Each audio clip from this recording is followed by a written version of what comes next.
사무엘하 7장입니다. 우리 12절부터 17절까지 보겠습니다. 사무엘하 7장 12절. 내 수완이 차서 내 조상들과 함께 누울 때 내가 내 몸에서 날 내 씨를 내 뒤에 세워 그의 나라를 견고하게 하리라. 그는 내 이름을 위하여 집을 건축할 것이요 나는 그의 나라 왕위를 영원히 견고하게 하리라. 나는 그에게 아버지가 되고 그는 내게 아들이 되리니 그가 만일 죄를 범하면 내가 사람의 매와 인생의 채찍으로 징계하려니와 내가 내 앞에서 물러나게 한 사울에게서 내 은총을 빼앗은 것처럼 그에게서 빼앗지는 아니하리라. 내 집과 내 나라가 내 앞에서 영원히 보존되고 내 왕위가 영원히 견고하리라 하셨다 하라. 나단이 이 모든 말씀들과 이 모든 계시대로 다윗에게 말하니라. 아멘. 이 사사기라고 하는 성경을 읽어보면 왕의 필요성을 제시하고 마치게 됩니다. 사사기 맨 끝절이 21장 25절인데 그때 이스라엘에 왕이 없으므로 사람이 각각 자기의 소견에 옳은 대로 행하였더라 라고 말씀을 하고 있습니다. 사사기 다음에 나오는 룻기서는 왕으로 오실 분을 소개하고 마치게 됩니다. 말하자면 다윗 가문을 소개하고 마치게 되는데 룻기서 끝절인 룻기 4장 22절에 보면 오벳은 이새를 낳고 이새는 다윗을 낳으니라 하고 룻기서가 끝나게 됩니다. 그리고 사무엘 상하는 그 다윗이 왕으로 세워진다라고 하는 사실을 중심으로 기술을 하고 있습니다.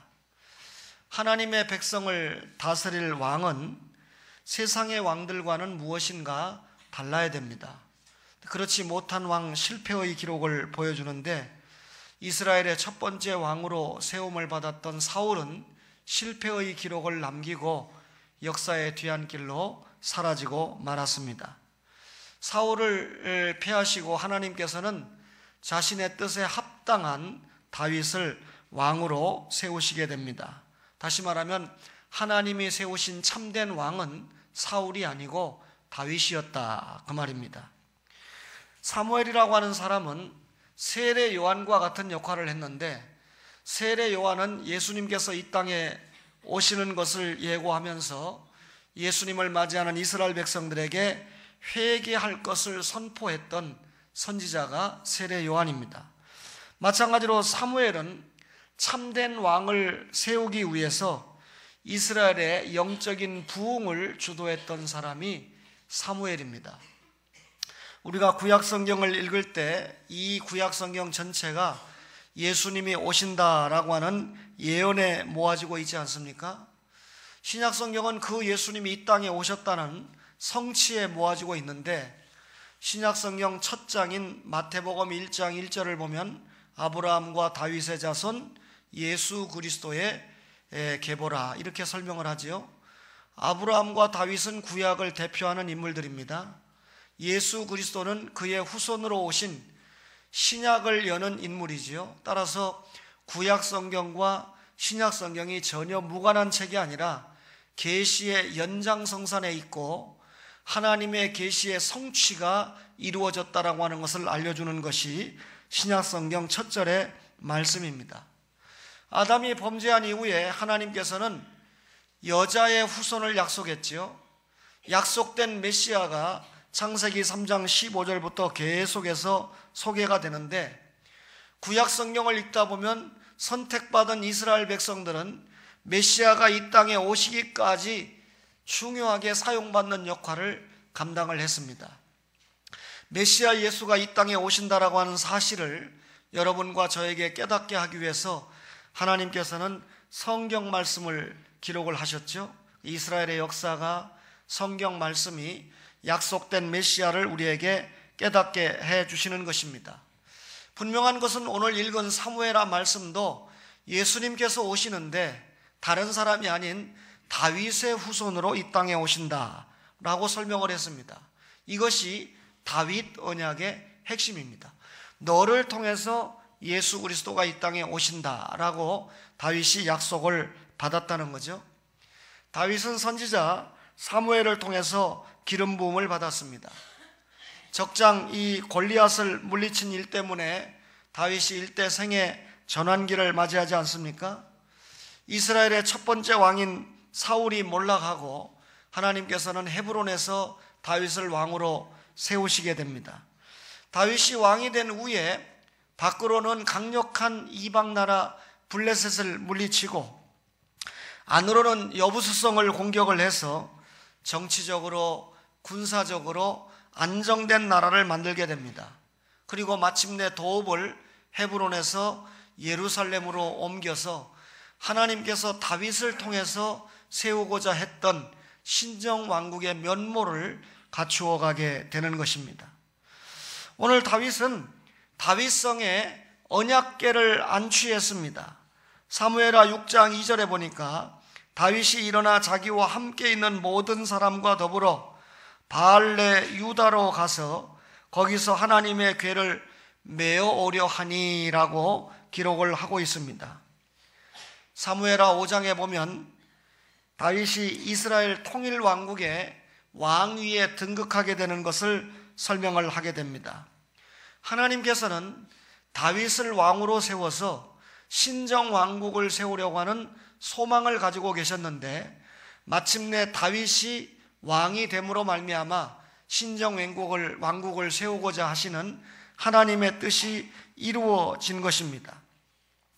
이제 사무엘하 6장에서 하나님께서 통치하시는 강력한 신정국가를 건설하기 위해서 다윗이 남다른 열심을 보이는데 자신을 통해서 하나님이 신정왕국 국가를 세우기를 원하시는데 내가 먼저 해야 될 일이 무엇일까? 그것은 하나님의 언약궤를 예루살렘에 모시고 오는 일이다 라고 생각을 했습니다. 다윗의 열심이 먼저 이스라엘의 중심부인 예루살렘에 하나님의 언약궤를 모셔오는 것, 따라서 하나님이야말로 다윗 왕국의 진정한 통치자다라고 하는 것을 알려주기를 원했습니다. 뿐만 아니라 하나님의 통치가 직접적으로 나라 안팎에 어떻게 작용하는가, 또다시 말하면 하나님의 언약이 온전히 나라 안에 어떻게 이루어지는가, 하나님의 언약이 정치, 종교, 경제 전반에 걸쳐서 어떻게 이루어져 가는가, 신정왕국의 면모가 어떻게 이루어져 가는가 하는 것을 바라는 마음에서 법궤를 예루살렘으로 옮기려고 하게 됩니다. 읽어드린 바알레 유다는 기랏 예아림의 옛날 명칭인데 이것은 원래 기브온 사람들이 바알라라고 불렀습니다. 그런데 이 바알라라고 하는 도시가 유다 지파의 수중에 들어오게 되자 유다의 바알라, 이걸 줄여서 바알레 유다, 유다의 바알라다 라고 하는 뜻으로 부르게 됐던 것입니다. 하나님의 언약궤가 오랫동안 기랏 여아림에 머물고 있었습니다. 사울이 통치할 동안에 아무도 하나님의 법궤의 행방에 대해서 관심을 가지지 않았습니다. 하나님을 뜨겁게 사랑한 다윗은 이래서는 안 되겠다, 하나님의 언약궤를 이스라엘의 중심부인 예루살렘에 모셔야 되겠다라고 하는 생각을 하게 되는 것입니다. 이유는 하나님의 언약궤는 하나님의 보좌를 상징하고 하나님의 임재를 상징하고 하나님의 통치를 상징하기 때문입니다. 사무엘하 6장 2절에 그 궤는 그룹들 사이에 좌정하신 만군의 여호와의 이름으로 불리는 것이라 그랬습니다. 언약궤가 하나님의 존재, 하나님의 능력, 하나님의 성품, 하나님의 영광이 임재해 있는 것을 상징하는 것이 언약궤다, 그 말입니다. 따라서 하나님의 언약궤는 하나님의 영광이 가시적으로 보이는 보좌라고 하는 것입니다. 그래서 시편 132편 8절에는 언약궤를 주의 능력의 궤다 이렇게 표현을 했습니다. 예수님은 유다 지파에서 오시죠. 예수님은 다윗의 후손으로 이 땅에 오신다고 했지요. 유다의 첫 번째 왕이 사울인데 그는 베냐민 지파입니다. 따라서 예수님이 베냐민 지파로 오실 수 없기 때문에 사울 왕가가 계속해서 이어질 수 없습니다. 다윗은 유다 지파입니다. 또 예수님은 다윗을 통해서 이 땅에 오신다고 했기 때문에 다윗 왕가가 흥할 수밖에 없지요. 그런데 다윗은 먼저 왕이 된 후에 하나님의 언약궤를 예루살렘에 안치해야 되겠다. 그래서 여러분, 예루살렘 성에 안치를 하게 됩니다. 무슨 말입니까? 하나님이 이제 통치의 보좌인 센터인 예루살렘에 좌정을 하셨다. 다윗 왕국의 이 왕국은 인본주의 국가가 아니라 신정 국가로서 정체성을 확립했다.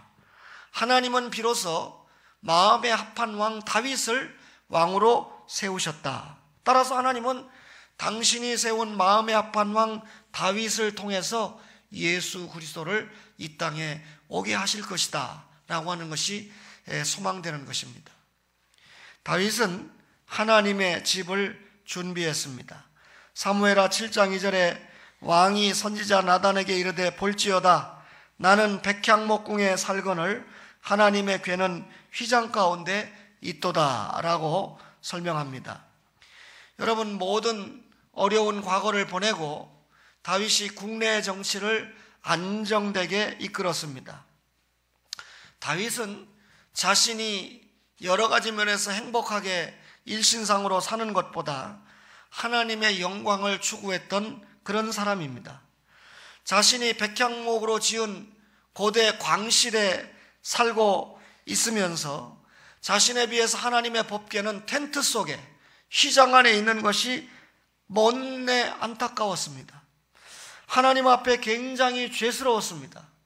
다윗이 가지고 있는 신앙, 다윗이 가지고 있는 경건에 비추어 볼 때 그는 분명히 하나님 앞에도 인정을 받고 사람 앞에도 인정을 받는 사람이었지만, 나는 백향목궁에 살고 있는데 하나님의 궤는 텐트 속에 있구나. 얼마나 죄송한 마음을 가지고 있었던지 그 죄송한 마음을 담은 한 편의 시가 시편 132편에 다윗의 아들인 솔로몬을 통해서 기록되고 있습니다. 우리 아버지가 백향목궁에 살고 하나님의 언약궤는 텐트 속에 방치가 되고 있었던 것을 엄청나게 근심했던 겸손한 분이었다라고 하는 것을 아들이 시편을 통해서 밝히고 있는 것입니다. 다윗은 왕위에 오르자마자 국정을 바로잡았습니다. 국방을 튼튼하게 하고 내정을 안정되게 이끌었습니다.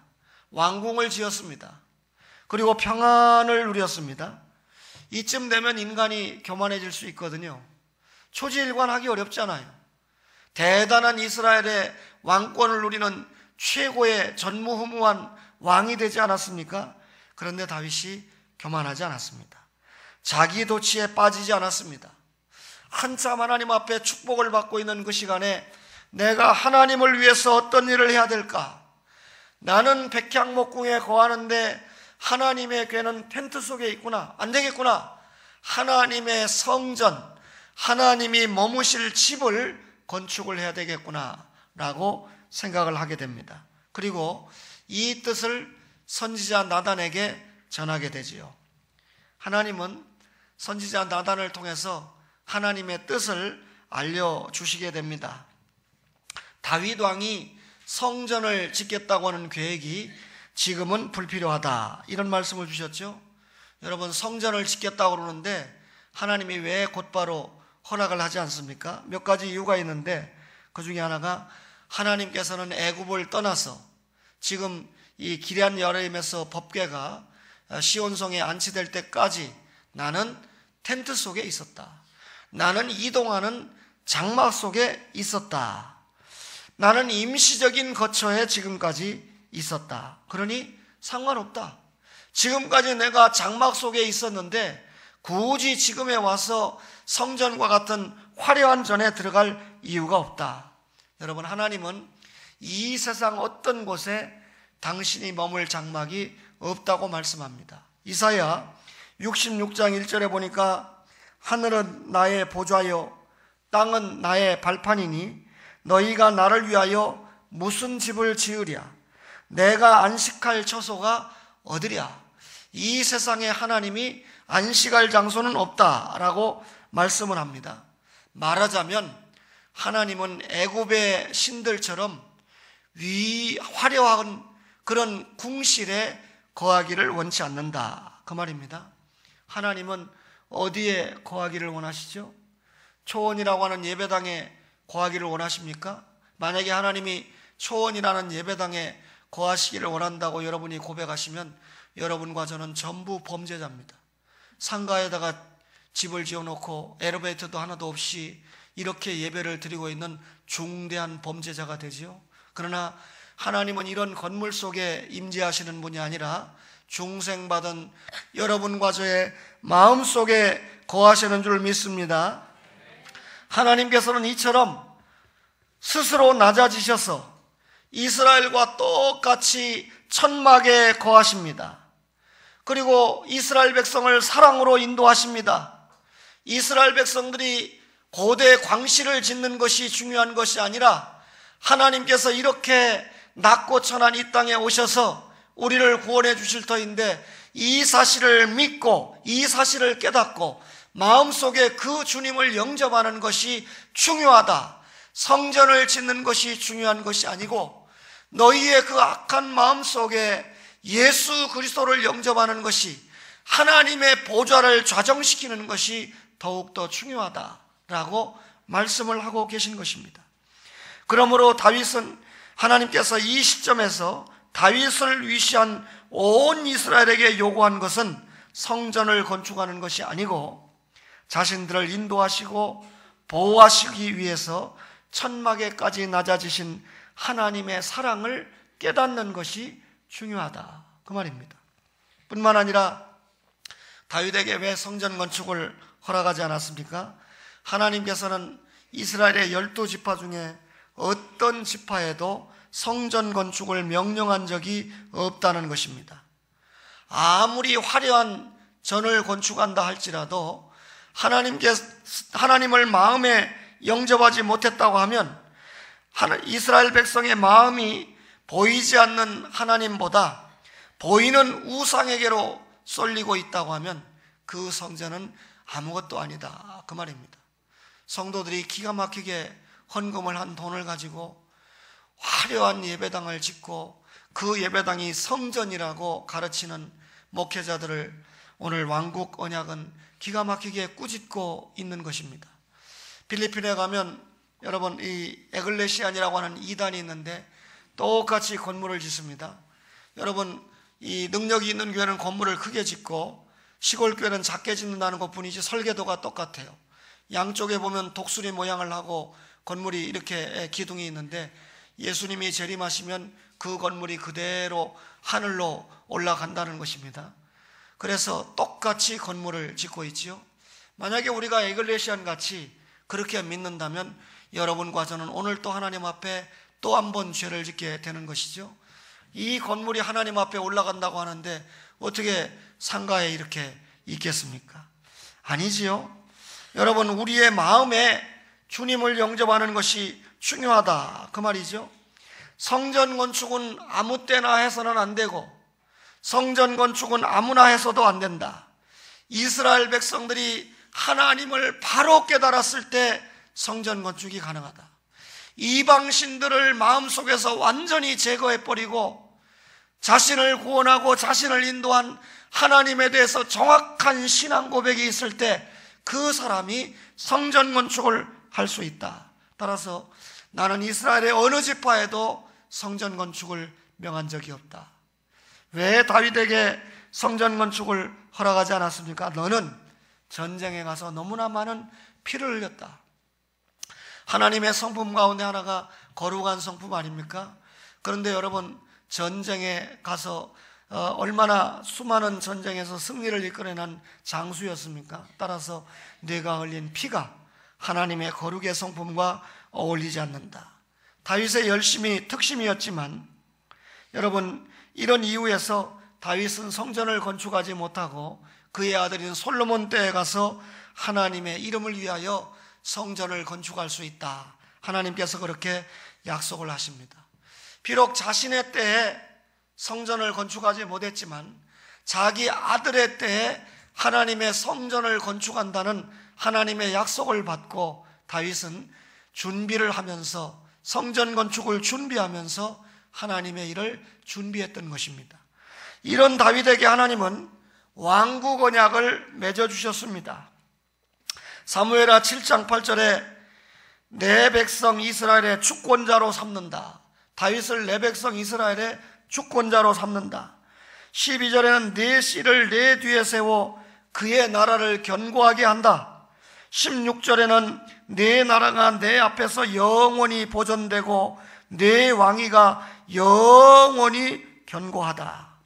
다윗이 하나님의 전을 건축하려고 하는 일을 대단히 기뻐하셨습니다. 다윗 당대에 하나님은 번영과 축복을 약속을 하셨습니다. 다윗 앞시대에 사사시대가 얼마나 영적으로 캄캄했던 시대입니까? 이런 영적으로 어두웠던 사사시대와는 달리 다윗 시대에 너가 하나님을 바로 섬기고 너가 하나님의 영광을 드러내니까 하나님의 전을 건축하겠다고 하는 자원하는 믿음을 보이니까 내가 번영과 번성을 축복으로 주겠다 약속을 하셨던 것입니다. 뿐만 아니라 다윗의 후손들을 통해서 왕국이 영원히 보존된다. 다윗의 왕관은 40년으로 끝나고 맙니다. 그런데 내 나라가 영원하다라고 하는 말이 무슨 말입니까? 너의 후손을 통해 예수 그리스도가 오고 그 예수 그리스도의 왕국이 영원하다라고 하는 걸 설명하시는 거죠. 그러면서 너가 잘못하면 죽이지 않고 인생 채찍으로 훈계를 하겠다. 간음죄를 범해도 살인죄를 범해도 율법에 의해서 죽이지 않고 사람을 보내서 선지자를 보내서 나단을 보내서 갓을 보내서 회개하고 깨닫게 해주겠다. 여러분과 저가 구원받았어요. 한 번 구원받아 놓으니까 아무리 하나님 앞에 알면서 모르면서 범죄해도 하나님이 용서해 주지 않습니까? 여러분, 그 용서해 준다고 하는 사실을 안고 계속해서 범죄합니까? 그렇지 않죠. 여러분, 용서해 주시는 그 하나님 앞에서 우리가 우리 자신을 들여다보면서 날마다 신앙생활을 잘해야 되지 않아요? 어떤 장로님이 자기 부인이 뇌물을 받아가지고 수감이 됐어요. 그런데 나중에 알고 보니까 자기 아내가 나도 모르는 사이에 뇌물을 받아서 실제 싫어합니다. 부부지간에 그렇게 모르는 일이 있어요. 그 일을 알고 남편이 부인에게 돌려주라고 난리를 쳤습니다. 돌려줬으면 됐을 텐데 부인이 안 돌려줬어요. 내 같으면 그 이혼을 강력하게 고민해 볼 겁니다. 그런 여자하고 어떻게 살아요? 안 돌려주는 바람에 그게 들통이 나서 이 남편이 감옥에 가게 됩니다. 2년 언도를 받아요. 그런데 이분이 감옥에 붙들려가는 날이 언제였냐면 중국에 갔다 온 화요일입니다.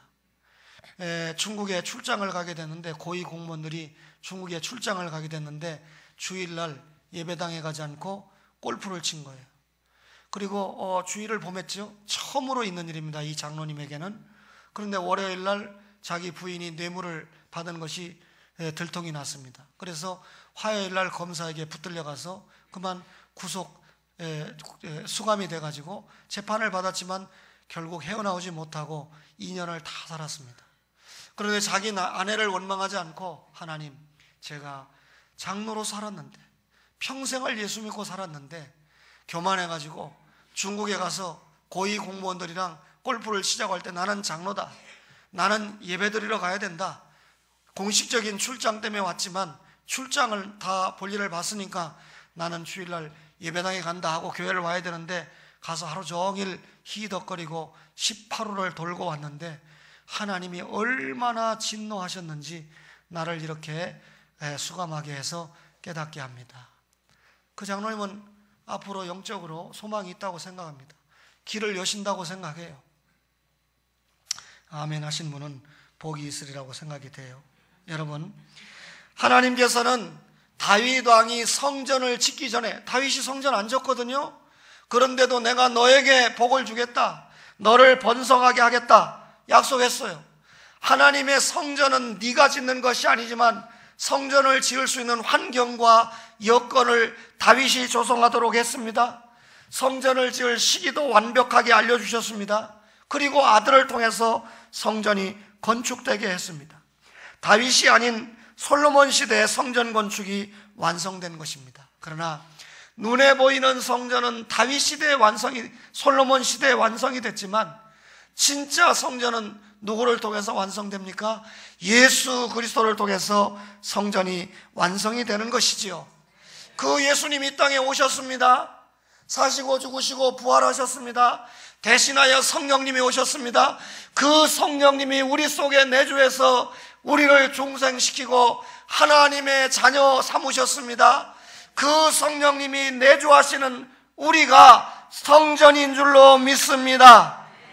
지금도 초원이라고 하는 이 교회는 하나님의 성전으로 지어져 가고 있는 것입니다.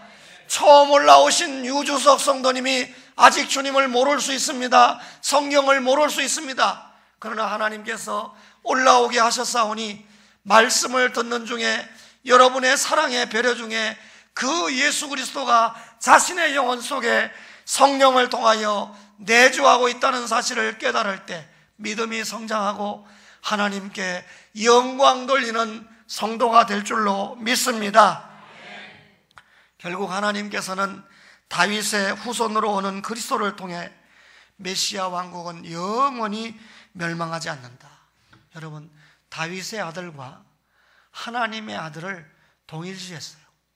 마태복음 12장 42절에 보면 예수님이 뭐라고 말씀을 하시느냐면 솔로몬보다 더 큰 이가 여기 있느니라. 솔로몬은 다윗의 아들이잖아요. 그보다 더 큰 아들이 여기 있다. 솔로몬은 다윗의 아들이지만 나는 하나님의 아들이다. 솔로몬보다 더 큰 이가 여기 있다. 이렇게 말씀합니다. 지혜의 근본이신 예수님을 설명을 한 거죠. 다윗의 왕국 언약은 솔로몬 때 성취의 절정을 보이게 됩니다. 여러분, 솔로몬이 다윗 왕국의 이 언약이 그대로 솔로몬 때 성취가 되는데 솔로몬 말기에 범죄하잖아요.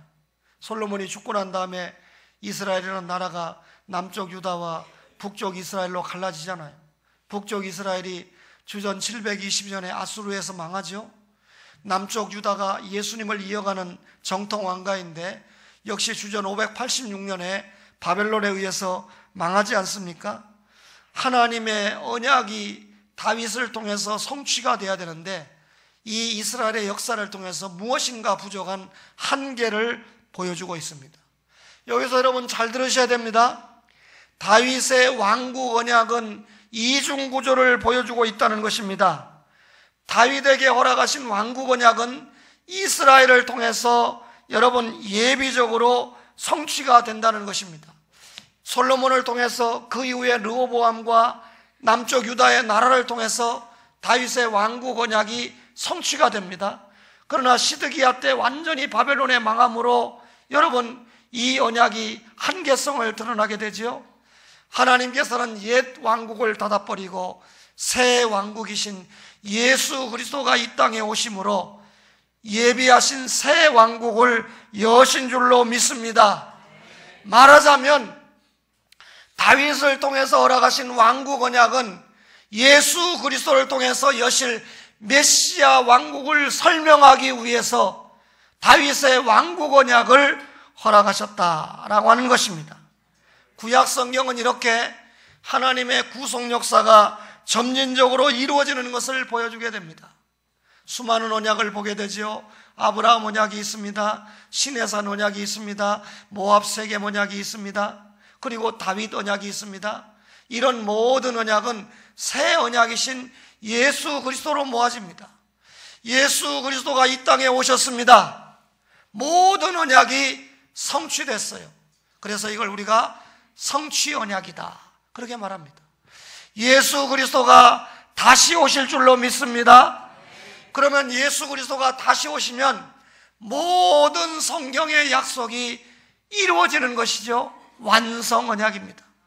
여러분과 저는 이미 구약시대에 사는 성도가 아닙니다.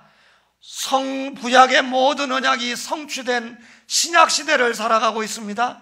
이 시대를 살아가면서 예수님이 다시 오시는 완성 언약의 시기를 바라보면서 날마다 주님 앞에 최선을 다하여 살아가고 있는 것입니다.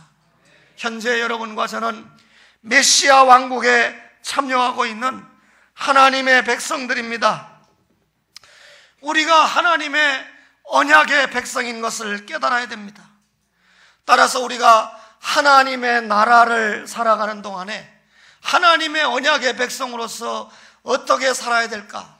하나님이 나에게 원하시는 것이 무엇일까? 여기에 깊은 관심을 가져야 됩니다. 다윗의 왕국 언약은 오실 예수 그리스도에 집중됩니다. 그 예수가 이 땅에 오셨습니다. 그 예수님이 다시 오실 것입니다. 여러분과 저는 예수 믿고 구원받았습니다. 여러분과 저는 예수 믿고 성화 생활에도 승리할 줄로 믿습니다. 여러분과 저는 예수 믿고 영화에 도달할 줄로 믿습니다. 지금 여러분과 저가 살아있다. 귀해지요. 아마 저에게 감기를 팔아먹은 사람이 김효경 권사님이 아닐까 싶어요. 제 마음에. 새벽에도 나오지요. 수요일 날도 나오지요. 감기 걸렸는데도 금요일 날로 나옵니다. 제 앞에 서가지고 찬양도 하고 기도도 하니까 그 기침을 저한테 팔아서 제가 고생 좀 한 것 같은데 미운 마음이 안 들었어요. 안 나오고 감기 팔아먹은 게 아니고 열심히 나와서 목사에게 팔아먹었으니까. 제가 강단이니까 거짓말 못하죠. 주님, 김효경 권사님이 저에게 감기를 팔아먹은 것 같은데 그렇다면 그 딸은 감기에서 자유해서 찬양하는데 아무런 지장이 없도록 도와주세요. 제가 그렇게 기도했다니까요. 오늘 찬양, 그래서 그런지 찬양대가 유사일에 역사일에 가장 멋진 찬양을 주님 앞에 올린 줄로 믿습니다. 다음 주에는 더한 찬양이 올려질 줄로 믿습니다. 왜? 찬양 연습을 등한히 하지 않는 성도들 때문에. 이 자리에 서는 것 이전에 준비하는 과정을 주님이 보시지요. 이 말씀이 여러분에게 전해지기 전에 준비하는 과정을 주님이 저에게 보시지 않겠습니까? 여러분, 우리가 지금 살아있다. 기회입니다. 여러분, 뜬금없이 집사님들을 주님이 불러가잖아요. 여러분, 천국에 가는 건 좋지만 죽는다라고 하는 것은 더 이상 하나님 앞에 받을 상급을 쌓을 기회는 없다, 그 말입니다. 여러분과 저가 지금 살아있다, 이 말은 하나님 앞에 상급을 쌓을 기회가 있다, 그 말이죠. 주님이 재림하시는 그 시간까지, 내가 개인적으로 주님 앞에 불려가는 그 시간까지 우리는 상급을 쌓아야 돼요. 다윗은요, 자신을 향한 하나님의 뜻을 알았을 때 형통했습니다. 하나님이 나를 통해서 신정국가를 세우시기를 원하신다. 하나님이 나를 통해서 예수 그리스도를 보내시기를 원하신다. 이거 알을 때 형통했습니다. 다윗은 그것을 아는 데서 끝나지 않고 자기가 무슨 일을 해야 되는가를 알을 때 형통했습니다. 여러분, 법궤를 시온산성으로 옮기고 그리고 법궤가 안치될 성전을 건축하고자 뜻을 세우지 않았습니까? 다윗은 여러분 하나님의 축복을 깨달았을 때 형통했어요. 왜 하나님이 목동이었던 별 볼 일 없는 나를 왕으로 세우셨을까? 도무지 왕이 될 수 없는 위치에 있는 나를 왜 왕으로 세우셨을까? 이것을 알았을 때 형통했습니다. 다윗은 하나님 앞에 뜻을 물을 때 형통했습니다. 무슨 말입니까? 자신이 왕 노릇을 해갈 때 철저하게 하나님 앞에 기도하면서 하나님의 뜻을 물었습니다. 다윗은 이렇게 기도하면서 하나님 앞에 형통함을 받았습니다. 뿐만 아니라 다윗은 하나님의 뜻을 그대로 실천할 때, 네 때는 성전 아니다, 네 다음 세대가 성전을 짓는다, 욕심 부리지 않았습니다. 하나님 앞에, 그 말씀 앞에, 그 언약 앞에 그대로 순종할 때 형통함을 입었습니다. 이런 다윗은 자신의 남은 생이 하나님 앞에 감사하는 삶으로 이어졌습니다. 사랑하는 초원의 가족 여러분, 여러분과 저가 이런 말씀을 받으면서 주님 재림하시는 완성 언약이 이루어지기까지 내가 해야 될 일이 무엇인가? 초원을 통해서 내가 할 일이 무엇인가? 주님 앞에 승리로 상급을 쌓으며 영광 돌리는 초원의 가족들 되시기를 주님의 이름으로 축원합니다.